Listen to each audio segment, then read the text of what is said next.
देखो जी, तुम इधर उधर बहुत घूमते रहते हो। ये मुझे बिल्कुल भी पसंद नहीं है। सीधा सीधा कोई काम पकड़ो और घर में पैसा लाके दो, तभी मैं तुम्हारे पास रहूंगी। देखो भाग्यवान, 2-4 दिन हुए शादी को, तुम अभी से हुक्म चलाने लग गई। ये मुझे बिल्कुल भी पसंद नहीं है। मैं अभी तक अपने हिसाब से जीते आ रहा हूँ और अपने हिसाब से ही जीऊंगा। ये काम धाम मुझसे नहीं होता है।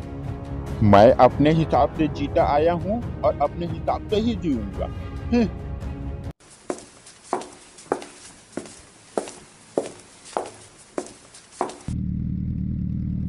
बड़ी आई मुझे हुक्म सुनाने वाली।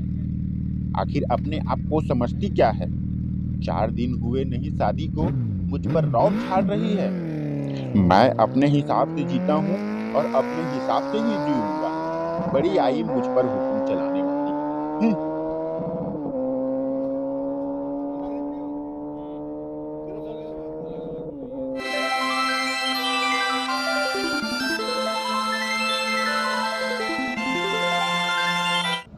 रमेश दिन भर इधर उधर घूमता है और रात में आकर घर में सो जाता है।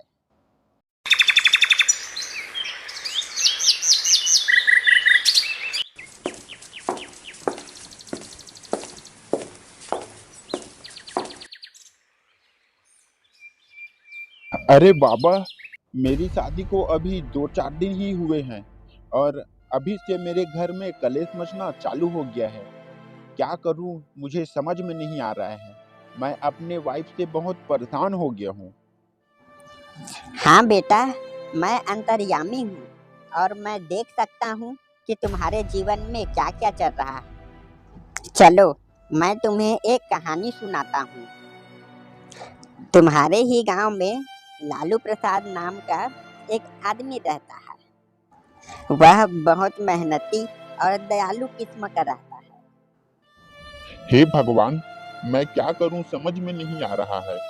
दिन भर मेहनत करता रहता हूँ, उसके बाद भी मेरे घर में खाने की हमेशा दिक्कत होती रहती है। समझ में नहीं आ रहा है मेरा बाकी का जीवन कैसे चलेगा। मैं अपने परिवार वालों का भरण पोषण कैसे करूंगा, यह समझ में नहीं आ रहा है। अरे मेढक जी, तुम सुनाओ। बहुत दिनों बाद दिखाई दे रहे हो। कैसा चल रहा है आपका जीवन? मुझसे अच्छा तो आप ही हो। कम से कम आपको रोटी, कपड़ा, मकान की जरूरत ही नहीं पड़ती है और आपको मेरे जैसे मेहनत करने की भी आवश्यकता नहीं है। अच्छा तो ये होता कि मुझे मनुष्य जीवन के बजाय आप जैसे मेंढक का ही जीवन मिलता। कम से कम खाने पीने की कोई समस्या तो नहीं होती और इतना मेहनत भी नहीं करना पड़ता। मैं तो अपने इस जीवन से परेशान हो गया हूँ। तभी अचानक उसके सामने कुछ प्रकट होता है। रमेश यह देख के आश्चर्य और खुश दोनों होता है। अरे, ये क्या है? मेरे सामने ये क्या आ गया? मुझे तो कुछ समझ में ही नहीं आ रहा है कि मेरे साथ क्या हो रहा है।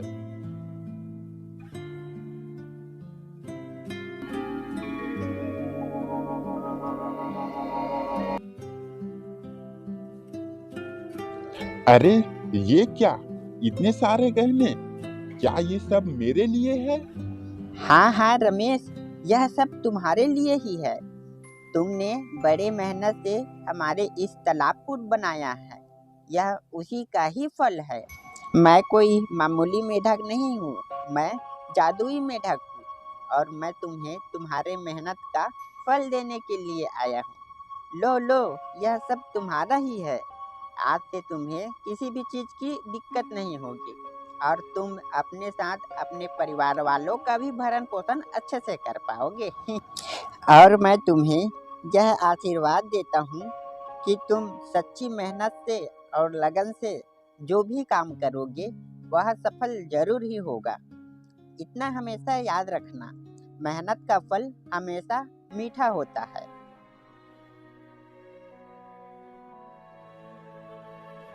रमेश की पत्नी और उसकी माँ तीनों फिर खुशी खुशी जीवन यापन करने लगते हैं। भानु को पंडित जी की यह बात बहुत अच्छे से समझ में आ जाता है कि सच्ची मेहनत से और लगन से हम कुछ भी हासिल कर सकते हैं। उस दिन से ही घूमना फिरना ऐशो आराम सबको त्याग कर वह कड़ी मेहनत करने लगता है और देखते ही देखते अपने घर की सारी स्थिति सुधार देता है और भानु उसकी पत्नी दोनों खुशी खुशी जीवन यापन करने लगते हैं।